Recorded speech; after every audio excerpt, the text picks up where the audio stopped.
రాజకీయ నాయకులకల్లా గుండె ధైర్యం కలిగిన నాయకుడు ఎవరంటే కనుక మనం జగన్మోహన్ రెడ్డిని చెప్పుకోవాలి. జగన్మోహన్ రెడ్డికి ఉన్నంత గుండె ధైర్యం మన దేశంలోని ఏ రాజకీయ నాయకుడికి లేదని మనం చెప్పుకోవాలి. ఎందుకంటే జగన్మోహన్ రెడ్డి రాజకీయ ప్రస్థానానికి ముందు, రాజకీయ ప్రస్థానం తర్వాత చూసుకుంటే, రాజకీయాల్లోకి రాకముందు తండ్రిని అడ్డం పెట్టుకునేసి పెట్టుబడులు పెట్టించారు, ఆర్థికపరమైన విషయాలు. తర్వాత రాజకీయ పార్టీ పెట్టిన తర్వాత ఈ కొన్ని ఫైనాన్షియల్ సంబంధించిన కేసులు, మనీ లాండరింగ్, ఇట్లా వ్యవహారాలన్నీ నడిచాయి. దానికి కేసులు పెట్టారు, జైలుకి పోయేసి వచ్చాడు.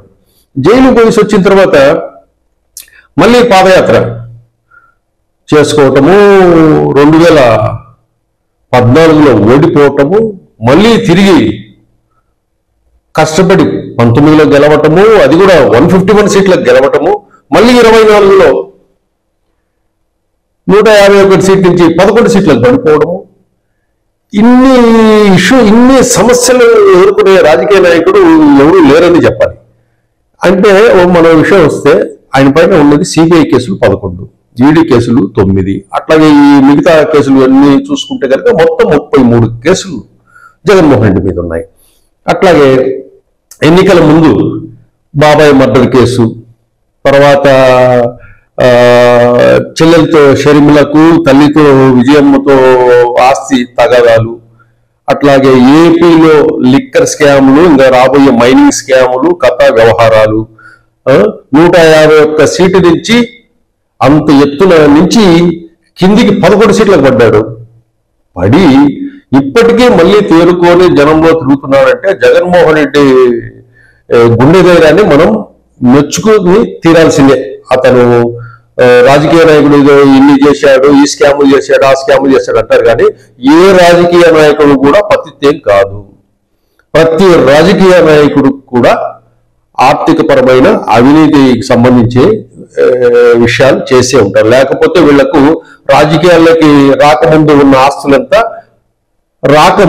ఆస్తులంతా ఏ రాజకీయ నాయకులు చూసుకొని 98% ఆస్తిపాస్తులే కూడబెట్టింటారు. మీరు గమనించండి, ఇక్కడ కేవలం జగన్మోహన్ రెడ్డి అనే వ్యక్తినే చూపిస్తున్నారు తప్పితే ఎంటైర్ రాజకీయ వ్యవస్థలో మిగతా రాజకీయ పార్టీలను కానీ రాజకీయ నాయకులను కానీ చూపించటం. ప్రతి ఎమ్మెల్యే, ఇప్పుడు మనం కూటమి ప్రభుత్వం వచ్చింది, కూటమి ప్రభుత్వం ఏర్పడిన తర్వాత ఆంధ్రప్రదేశ్లో ఎమ్మెల్యేలు ఏమేమి చేస్తున్నారో టీడీపీ అనుకూల మీడియాలోనే, పత్రికల్లోనే రాస్తున్నారు. ఎవరెవరు ఎక్కడెక్కడ చేస్తే అంతా డబ్బు కోసమే, డబ్బే. కాబట్టి ఇక్కడ ఎవరు ఈ ఎమ్మెల్యే మంచోడు, ఈ పార్టీ మంచిది అనేది మనం చెప్పుకోవడం అవసరం లేదు. అన్నీ అంతే. ఈరోజు ఎలక్ట్రల్ బాండ్స్ ఉన్నాయి. బీఆర్ఎస్ పార్టీకి ఎన్ని వేల కోట్లు వచ్చిందండి, బీజేపీకి ఎన్ని వేల కోట్లు వచ్చింది, కాంగ్రెస్కి ఎన్ని వేల కోట్లు వచ్చాయి.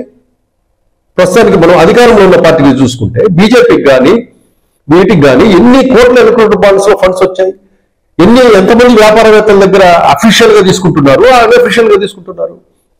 ఒక నియోజకవర్గంలో ఒక ఎమ్మెల్యే కలెక్షన్ ఎంత అన్ని మనం ఓపెన్ చేస్తే కనుక అందరే ఇక్కడ జగన్మోహన్ రెడ్డి అనే వ్యక్తిని అవినీతి పరుడుగా చిత్రీకరిస్తూ ఇది స్కామ్, ఆ స్కామ్ అంటారు, కానీ అందరూ చేసేది స్కాములే. కాకపోతే వాళ్ళు ఒక పద్ధతిలో చేసుకొని పోతారు, బయటపడరు. జగన్మోహన్ రెడ్డి స్కాముల్లో తను ఇన్వాల్వ్ కాకుండా తన కింద ఉన్న వాళ్ళతో ఇన్వాల్వ్ చేయించడం వల్ల ఏమవుతుందంటే అది రప్చర్ ఇష్యూ అవుతుంది. ప్రతి రాజకీయ పార్టీకి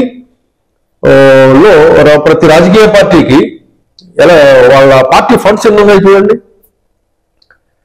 ఎన్ని వేల కోట్లు ఉన్నాయి, ఎక్కడి నుంచి వచ్చాయి చూడండి.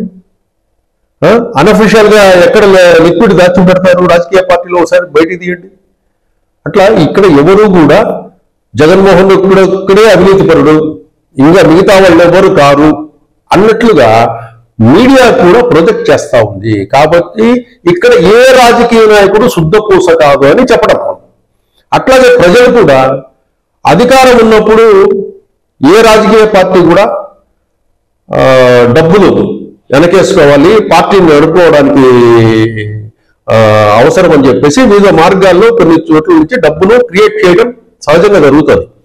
అట్లాగే బీఆర్ఎస్ పార్టీ కూడా అధికారం 10 ఏళ్ళు ఉన్నప్పుడు పార్టీని బలోపేతం చేసుకోవడానికి సపరేట్ గా ఫండ్ పెట్టింది. ఆ డబ్బుతోనే కేసీఆర్ గారు దేశవ్యాప్తంగా బీఆర్ఎస్ ను ప్రొజెక్ట్ చేయాలనేసి వెళ్ళారు.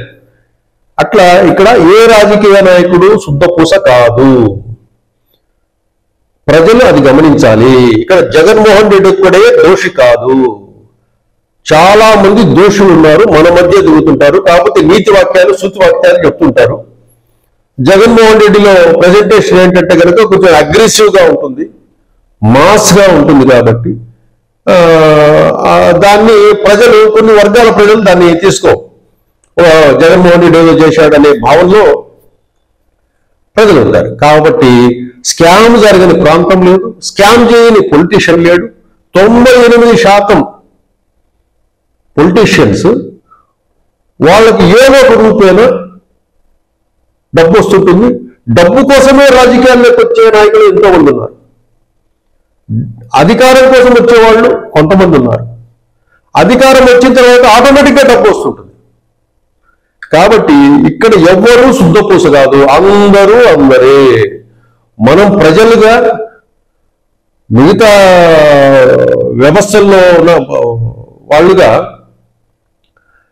ఇక్కడ మనం ఒక వ్యక్తిని టార్గెట్ చేసుకుంటూ జగన్మోహన్ రెడ్డి మనం జగన్మోహన్ రెడ్డి ఒకడే తప్పు చేశాడు, జగన్మోహన్ రెడ్డి ప్రభుత్వంలోనే అవినీతి జరిగింది, ఇంకెప్పుడు జరగలేదు అన్నట్లుగా మనం అనుకుంటున్నారు ప్రజలు. కానీ ప్రతి ప్రభుత్వం ఏదైతే ఉంటుందో, ఏ రాజకీయ పార్టీ ఉన్నప్పటికీ అవినీతి అనేది సహజంగా జరుగుతుంటుంది. అది ఇంటర్నల్ గా జరుగుతుంటుంది, అధికారికంగా జరుగుతుంది, మంత్రిత్వ శాఖల్లోనూ జరుగుతుంటుంది.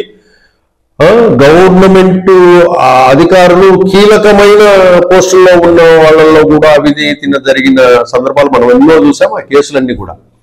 కాబట్టి ఇక్కడ జగన్మోహన్ రెడ్డి ఒకడే దోషి కాదు, నిందితుడు కాదు. ఏమి అలా ఎత్తుకుంటే అందరిది అదే తీయాలి. అప్పుడు మనం ఒకవేళ కేసులు పెట్టి నమోదు చేయాలంటే కనుక అందరి లీడర్ల మీద మనం కేసులు పెట్టాల్సిన, ఎంక్వైరీ జరపాలని కోరాల్సిన అవసరం ఎంతైనా ఉంటుంది. కాబట్టి ఇప్పటికైనా కూడా ఏ రాజకీయ నాయకుడు, ఏ రాజకీయ పార్టీ ఏదో స్కీములు చేసింది అంటారే కానీ అన్ని పార్టీలు చేసినవే. కాబట్టి ప్రజలుగా మనం ఏదో అనుకునేసి ఒకరిని మనము మెచ్చుకోవటము, ఒకరిని ద్వేషించడము, ఒకరు చేశారని మనం ఏదేదో దాని మీద చర్చించడము, దానివల్ల మనకు ప్రయాస తప్పితే అందరూ అందరే అని మనం గమనించాలి.